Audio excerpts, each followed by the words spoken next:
that tiny little upgrade, I guess upgrade, finishing touch feels amazing. We've been living with these cabinets now for a couple of months. If you haven't seen the video series where we build these cabinets from scratch, I mean scratch. It's an amazing series. It was a lot of fun. Before that, we didn't have any cabinets. We just had a utility sink right here against kind of a bare wall. So this was a huge life upgrade for us. We've been living with them now for a couple of months, and honestly, we can't even imagine what life was like before them. So I'm not really sure what we were doing before, but we made it work. And this has just been amazing, guys. The sink is working beautifully. If you've been following our channel for a while, you know that was a big decision point for us, was whether we go with a deeper sink or not. The deep sink was a great idea. The countertop, for those who watch those videos, it's fantastic. The epoxy was great. We have had no issues with it. We've been touching it up with wax about once a week or so, something like that, and it's been wonderful. So today we wanted to share with you guys a little upgrade that we did to these cabinets. We had actually, maybe I should back up for just a second and kind of explain how the design of these cabinets changed at the last minute. So this space for us is our primary cooking and food prep area right now. But in the long run, it's actually going to be kind of a laundry area. So we've been trying to keep both of those realities in mind with the design. There's only 5 feet of cabinet space here, and so therefore space is a super premium. We had originally wanted to put a garbage can in this base cabinet here that you would pull out and potentially put a cutting board or something above that. But as we started working on the design, it became really obvious that we needed more drawer space. So unfortunately, the trash can over here got totally nixed in the favor of some drawers, and I'm super glad we did that. It was a really wise decision. You architects, interior designer people out there, you know these struggles, and trying to convince a client of these things, I'm sure, is not a lot of fun. We're one of those people, but thankfully we're to blame for our own design mistakes. The decision to nix that was a good idea. The problem is, now where do you put the trash can? So we've had the trash can over here kind of by the washer and dryer, but it takes up floor space and it's kind of awkward. And we don't like having to dribble things as you go from the sink to the trash. So we had purchased originally some hardware to make this into a sliding drawer where the trash can would hide. But because we nixed it, well, we just had the hardware laying around. Now that we've been living with the cabinets for a little while and kind of working through them, I got to asking myself, what if the hardware that we were going to use on those drawers there could be used somewhere else, and we could make a drawer that would hold a trash can? So I'm going to let you guys look at this for just a second and see if you can figure out which one of these is the trash can now. All right, while you guys are working on your guesses, we thought we would share this because we feel like this is a really cool mod, especially for somebody maybe who purchased a house and wants just a little bit more utility. These under sink, under cabinet, trash, bin, recycle, compost things are becoming more and more common. I think something that our subscribers and our people on social media kept yelling at us while we were designing these cabinets was drawers, not doors. And I'm glad you guys did that because it really made me stop and rethink what we were doing. For example, these drawers right here are a full 10-inch deep and they're a full depth drawer slide. So this slides all the way out. Look at all that junk that's in that drawer. We got a full crock pot, a full Vitamix blender, and it all fits in that drawer nice and tidy. And we don't have to climb into the back of that cabinet to fish that out. Same thing with the bottom. We can pull that all the way out. Got a nice beautiful rolling pin, a full salad spinner, and everything fits nice. These are deep drawers. No, I did not find a spec anywhere on the internet. I literally just measured everything that we had in our kitchen and I kind of went off of that and made a ballpark guess, and it worked out so far. All right, you've had a minute to think about it. Make your guesses, and I'm gonna get Alyssa to give me a hand. What do you think? This one? Maybe. That'd be a weird trash can, but it's possible. This one? Well, I kind of already showed him that one, so. This one? I've kind of screwed this up because I just realized I kind of showed him like half the drawers anyway, so. Okay. This one. Ready? Bum, ba, ba. What? Okay, just for comparison, here's what the door looks like. Look at that. And here's the door. We did talk about switching this handle to like right here. Yeah. Because it's, if someone comes to our house for the first time, they're probably not gonna know this is a drawer, but we thought that'd be kind of weird.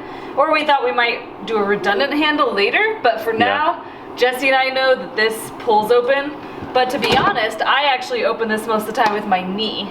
So correct me if I'm wrong, we did have the option of just making this a drawer, but you wanted the hardware, we could push it closed like that, and you could open it with your knee. So instead of pulling it, you can go like that. And we thought, some of these things you can't tell if they're gimmicky or if they're actually a really good idea, and we thought there's those times your hand's covered in chicken or God knows what, we have like a large project going on, and you really don't want to open this and get it all messy, you just want to use your knee. And I didn't think I was gonna like it, and it turns out I love it. I use the knee more often than not, just because my hands seem to never be free. So there's a couple of ways to achieve this general idea. Let's say you have a set of cabinets where you can't turn the face of the cabinet into the drawer like we've done on this side. Another thing you could do is build a drawer that pulls out like this. I think the downside is that in case of a trash can, it's not really hands-free. There's also no rule saying you can't customize your drawer to be exactly what you want. So for example, we are super into composting, and by making our compost accessible, we find that we use it a lot more. We would never be able to do this without the drawer because our trash can would be so far back there that it's simply not usable. When you're building your own kitchen from scratch, whether it's you or someone's building it for you, you gotta think about the things that really make your life easier that you simply aren't gonna get when you just buy a standard track home or go to Home Depot and buy their pre-built cabinets. So we really thought through our workflow in this particular kitchen, what we wanted to store in the drawers and the cabinets, and we really took time to think about what can we do to just make our life easier. Most people buy houses that already have the kitchen done, but the cool thing is that there are things you could do to make your kitchen a little more functional, and that's why this door to drawer really excites us, because we feel it's changed our life. I mean, it's the little things that make your day just that much better. And whether you just bought a home or you've been living in the same house for 20 years, it's something you could do in a weekend project. All right, so the question is, how do you do this type of a project? Well, there's a lot of different types of cabinets out there. So you're gonna have to make a judgment call and kind of do some research on the type of cabinets that you have. These are what are called inset doors, and they have a face frame around them. And so they're called an inset face frame cabinet. And so that's what you're looking at here. Now there are cabinets where the door will actually overlay the frame. So there'll be a framed cabinet, but the door actually covers that frame up. That can still work, but you're gonna have to do some fitment testing with your drawer design. So once you kind of figure all that out, you'll want to make sure that you measure the width of the potential drawer. The hardware that's underneath this thing, which I'll show you in just a second, is actually based on the width of your door opening. And they do offer a few different versions. I think we have a 12-inch, and I think this door is about 12 inches on the dot. So it's pretty tight. So you want to make sure to do your measurements and follow the instructions from the company. So the really cool thing about this whole design is it actually completely mirrors the design of our drawers. So let me just show you a drawer really quick, and it'll help you understand what we're looking at with this cabinet. So this is a set of slides, and these slides are actually mounted to the cabinet box, and you can see that they're full depth. So these slides disappear obviously into the back of the cabinet. And underneath this drawer is just a couple of pieces of hardware. Basically, there's a couple of latches, and then there's just a couple of holes that are actually in the back of the drawer. And what you can do is set this drawer into the slide, if it's not too full. Push it in, and it locks into those slides. That's exactly how this works as well. So essentially, this is just a drawer. So if you can just use your imagination, that's all it is a drawer. But we're using a door front to complete the drawer. So inside here, we have our trash can, and we have our compost, which Alyssa showed you guys. And all I did was basically built a drawer that fits what we have. You can actually buy these completely done. So when you go to buy the hardware to do this, look around, you'll find done for you drawers.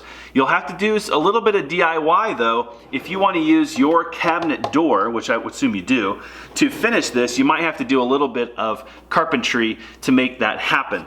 So underneath this door, or this drawer, is actually the exact same hardware. So these are just the quick locks that go on the underside, and this is what clicks the rails in. And then on the back side, there's just a couple of holes that actually pair to these little notches in the back. And this is just one continuous slide. So let's take a closer look at the hardware that's underneath the sink. So there's kind of this base. This is actually all one piece. You can't remove this, but there's actually two separate rails here, which is really similar to the way these doors are designed. But what's different is that there's a little connecting bar that goes between the two, and it kind of makes this really rigid square. We had to put a block underneath this to raise it up so that it doesn't hit the face frame that's sticking up right here. So this whole assembly basically creates the carriage that your drawer that's going to hold your trash can is going to sit on. Since we're looking at this hardware, I'll talk about this device right here. So this is an accessory to this trash can system. This is called Blue Motion, and what it does is it actually captures the energy from the soft close. So this is a soft close system, and so when you slam the door, it closes nice and soft. The mechanism that's inside that little accessory actually has a spring or something that actually captures the energy from the soft close, so that when Alyssa pushes on the door with her knee, it releases a spring in there and it causes the door to open just slightly. It doesn't have enough force to actually jettison the door open, but it's enough that you don't have to open the door with your fingers, and then you can get to the trash can nice and tidy. The width on this is extremely important. The edge of this system is right on the edge of this face frame, and the other edge you want to make sure it doesn't hit the other door. You can see that this is pretty tight in here, and that's because we didn't originally plan on putting this in this cabinet, but it just so happens that it works. So make sure you do lots of measuring. There's lots of details on Blum's website, and if you take your time, you should be able to find a piece of hardware that should work nice and smooth. So let's talk a little bit about the drawer. So again, I just built this drawer from material that we had laying around. It's a basic drawer built with pocket joinery, which is how we built all the drawers for our cabinets. And I had to use all the same recesses and everything that Blum requires for our drawers. So it just worked out that this was really easy for me to put together. But if you're not really a woodworker or a DIYer, what you're going to want to do is buy one of these things that's already made. And again, just make sure that it fits your hardware and make sure that it fits your cabinet. I'm not really sure, I can't remember how they create this situation, but this is what we did. Instead of putting a very short front on the cabinet box like this, we just put an extended front, and that allowed us to attach the door that we originally had on the cabinet to the drawer. We did that very carefully with just 4 screws, and then we actually had to buy new screws for the door handle because these screws actually go through the face frame here or the door, and therefore we had to actually buy longer screws to make this all work. As we mentioned earlier, you could put this type of a drawer system and you could leave the door installed. It's very likely in a lot of cabinets you could do that. But in this case, we chose to just remove the hinges and we removed the hinge plates to make sure that there was adequate clearance there. So in this case, the door is actually acting just like a door front, if you can imagine that.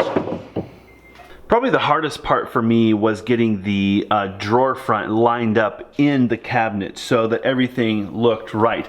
So what I did was I over drilled the holes where I attached the door front to the box itself. Same thing with the handle screws, and that gave me just enough fudge room in here to make sure that everything lined up nicely. So lastly, we want to give full disclosure, and that's for plumbing. There's going to be some challenges for you, most likely with your plumbing, depending on the type of sink and how deep your trap is and all that stuff.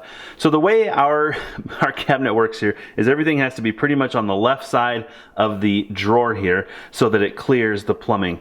It just worked out that the way our plumbing is in the wall, we actually have a 45 into the waist there, and it all works out. But if everything gets a little too far to the right, starts bashing into the sink, and of course over time that could cause a lot of problems. So as part of this conversation, we feel like it's good to just do full disclosure and say make sure to take the time to understand your plumbing and how this is all going to relate to that. You may end up having to move your trap or do some sort of modification to your sink in order to make something like this work.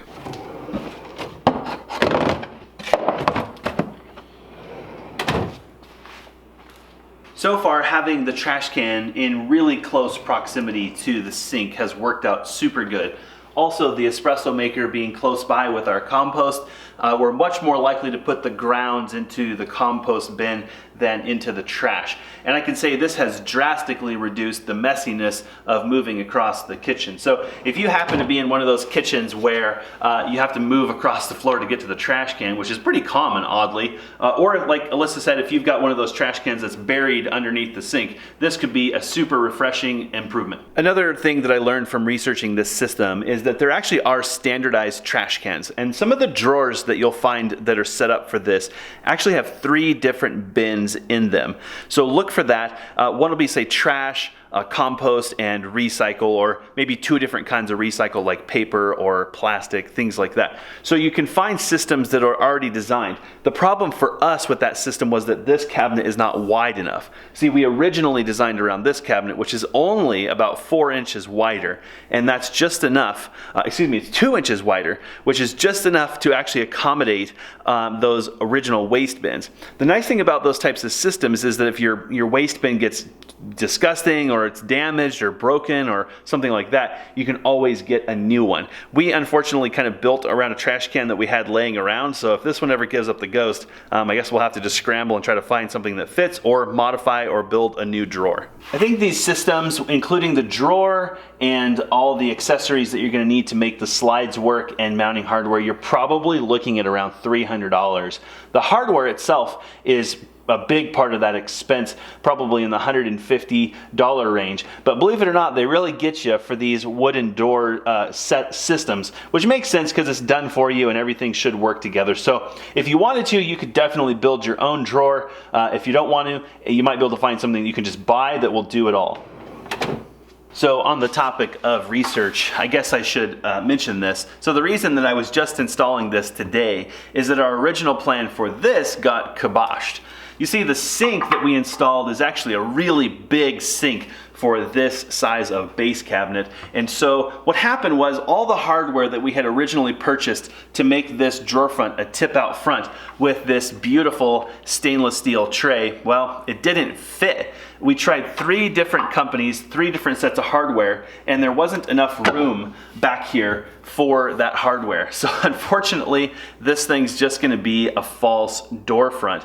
And then I was having a really hard time figuring out how to get it to stay in there. And I think we're onto something with the magnets, although I think we're gonna have to do something maybe to keep it aligned, because someone called this a trouser something or other because it always catches on your pocket. And I think that if you've had these type of handles, you probably have shared that experience. So unfortunately, we lost out on this beautiful stainless steel tray underneath here that was designed to tip out and store the sponge and, you know, the things that you don't want to put on the counter and you don't want to leave in the sink. I'm not really ready to give up on the idea of having a place to store our sponge though, and we have these little organizer trays laying around and they look like they're perfect for this type of use. And I got to looking at this door and I realized that it would be really easy to mount one of these here, and then it would be nothing to, you know, stick the sponge or something in from the sink. So I think we'll go ahead and do that. It's not what we originally planned on, but I think it'll do the job just fine. And of course, if we don't like it, we can always take it away.